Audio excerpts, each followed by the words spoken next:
Welcome to the second tutorial on how to use the new OPAC in managing your library membership. When you are in the OPAC home screen, to the right of the OPAC at the top you will see two fields, Borrower ID and Password. To log into your account, you simply need to type in your Borrower ID, which is your library card barcode, and you just need to type in the default password, which we have set for all our borrowers in the first instance, which is 6330, and click Login. This will then take you to the OPAC homepage once again, and if you have a look onto the right hand side, you will now see three links. The second link is My Account, and this is the one that you just click onto, and it will bring up a summary of your particular account. And on your account summary screen, it will actually provide you with a snapshot of all details relating to your library membership. So you'll be able to see what loans you currently have out on your card, whether anything is overdue. If you have any children linked to your account, their information will also be here. If you've placed any reservations, if they're available to be picked up, etc. To the left of the screen, under My Details, will give you a summary of all the personal information that we have for you on your library membership. In order to actually access the information that you have on your account, you would just click into the various links. So on this one, for this borrower, they have just one item that's out on loan, and it's due back on the 4th of August. If you would then like to renew that particular item, you would just tick the item and click Renew Selection, and it will actually provide a little message to say that the item has been renewed. If you have multiple items on your membership, you could then just click on the Renew All button, and that will renew all of the items all at once. With this new system, you will now have to renew all your items by logging into your account to do so. In the previous system, when reminder emails were sent listing your items on loan and their return date, they would also contain a hyperlink which you could click onto to renew your items. That will no longer be available, even though you will actually still receive the reminder emails. In order to renew your items, you will actually have to log into your OPAC account, which, as I'm showing you, is actually quite a simple process. If you're not sure about how you would manage this, the library staff are there for you to ask questions. Another item to note when you go through this renewing process, if for some reason you are unable to renew your items, in the status area, it will actually explain why. So if there's a reservation on that item, or the items have been renewed twice, whatever the reason you can't actually renew the items, it will actually bring up a message to inform you of it. To return to your My Account summary screen, you can just simply use your breadcrumbs, click the back link, and it will take you up to your summary account. As mentioned, if you have any children linked to your account, their loans will also come up for you to view. So you can actually click onto their particular loans. It will give you a summary of what they have out. If you want to renew the items, the same process. You would just select the item that you want to renew and click on Renew Selection, and it will renew the items for your children. Now, in this particular instant, this child has got an overdue item, so it's not allowing this item to be renewed. So this is an example of a message that may come up if you have any issues with your renewing process. To go back to the account summary screen, again, you just click on the back link or use your breadcrumbs.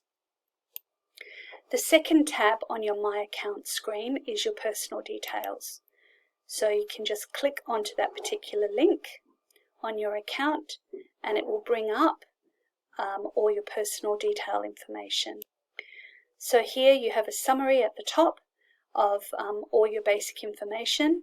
This particular borrower has actually received or has actually selected a username for themselves, and this can actually be set up when you register as a new borrower. But otherwise you just would use your card number to log into your OPAC. You scroll down, you can see there's residential address, mailing address, contact details. If you want to change your email address, you can do so here. And this is the screen where you would also enter a new password. So if you want to set up your new password, you would do so here and just click the update screen. To return to your account, you can just click back onto the tab and it will return you to the summary screen. One other tab that you will see on your account screen is the new alert profile.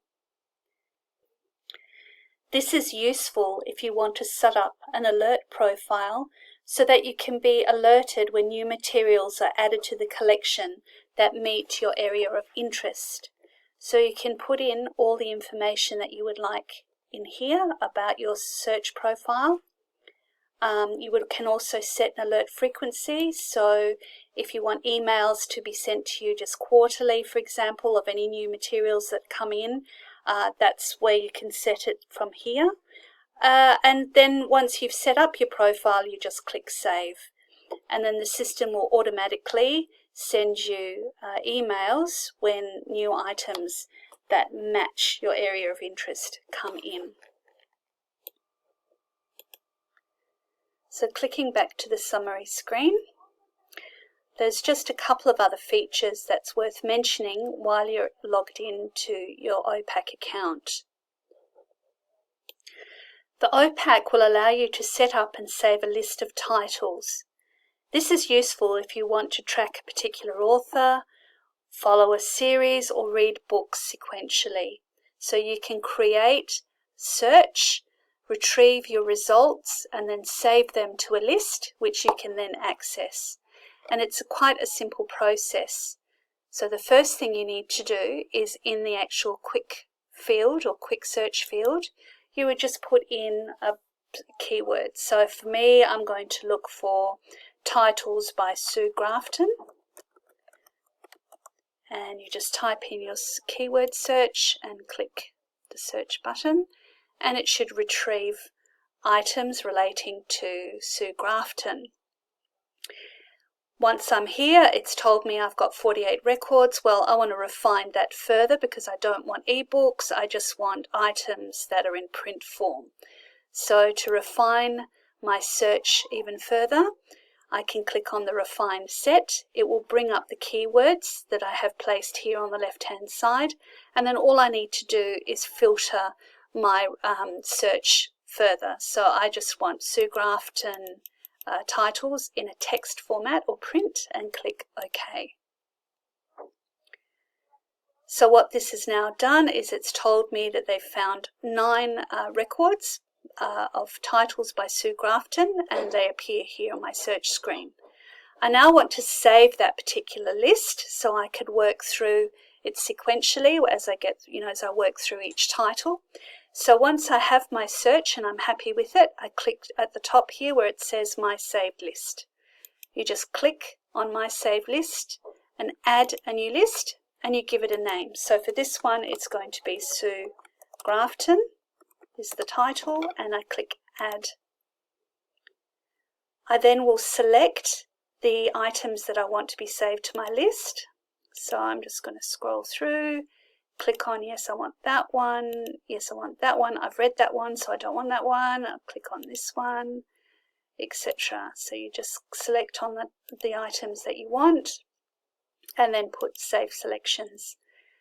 And what that will do is actually save your selections to your saved list. So if I was then to go back in, have a look at that, I click on my saved lists, view, and it would tell me that yes, I have a saved list for Sue Grafton and I have 7 records. And I would just, if I wanted to have a look and see what I've saved, click on those records and it will bring up the list that I saved. If I then want to download that list, I can do so. I can email it to myself. There's a few ways that you can actually manage that list. Once I've read the particular titles I want and I want to remove it from my list, I would just highlight the titles I no longer want and just click on Remove Selections. So it's actually quite a handy little feature if you want to keep a record of particular items. Going back to the home screen now, I would just click using my breadcrumbs and I go to the home screen, and that will actually take me to the OPAC home screen, but it is within my particular account. So my account information is still at the top here, but this is just the home screen. Being logged in to the OPAC means on this home screen, if I was to log an interlibrary loan request, it would just take me straight to the request form, and I could just enter in all my information and place request, but my details are already there. Similarly, if I was to go back and do the same thing for suggest a purchase, I would click on that link, and once again it would bring up the form where I could suggest a purchase for the library and my information is there. So it's actually handy. This will only appear if you're actually logged in to the OPAC. If you were just accessing the OPAC from any of the library terminals, then if you were to access those particular features, you would then have to enter your library card membership and where you want to pick it up from. Once you have finished with your whatever you need to do in your account, you just need to click on the log out button and it will take you back to the library's OPAC home screen. As with anything new, it can take a while to get used to, but this is actually a very intuitive system and quite user-friendly. But if you have any problems or you'd like some help, then your library staff are always available to help you. This ends this particular tutorial and we hope to see you in the library soon. Bye.